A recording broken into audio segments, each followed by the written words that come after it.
ప్రభువైన యేసుక్రీస్తు నామములో మీ అందరికీ శుభాలు తెలియజేస్తున్నాను.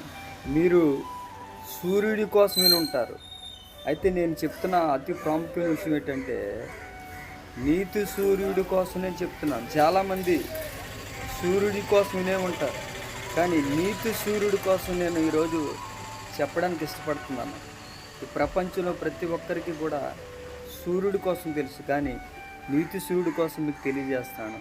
అదే విషయాన్ని మలాకీ గ్రంథం 4:2 అసలు నీతి సూర్యుడు ఎవరికి ఉదయిస్తాడు, ఆయన వల్ల మనకు ఉపయోగాలు ఏంటి, ఆయన వల్ల ఎలాంటి బ్లెస్సింగ్స్ లేదా ఆశీర్వాదాలు దేవుని పొందుకుంటామంటే మలాకీ భక్తుడు రాశాడు.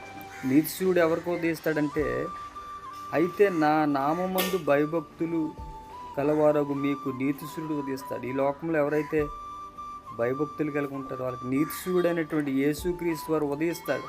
ఆయన వల్ల ఉపయోగం ఏంటంటే అక్కడ రాయబడి ఉన్నది, ఆయన రెక్కలు ఆరోగ్యంను కలుగు చేస్తుంది. ఈ లోకంలో ఎవరైతే ఆరోగ్యం లేక అనారోగ్యంతో హాస్పిటల్లో మంచాల మీద ఎంతమంది అయితే కుదరని రోగాలతో ఉన్నారో, భయంకరమైన వ్యాధులతో పీడించబడుతున్నారో, ఆ నీతి సూర్యుడు రెక్కలు అనేవి మనకు ఆరోగ్యాన్ని ఇస్తున్నాయి. కాబట్టి క్రొవ్వును దూడలు గంతులు వేసినట్టు మీరు గంతులు వేస్తారని గొప్ప వాగ్దానం చేయబడింది.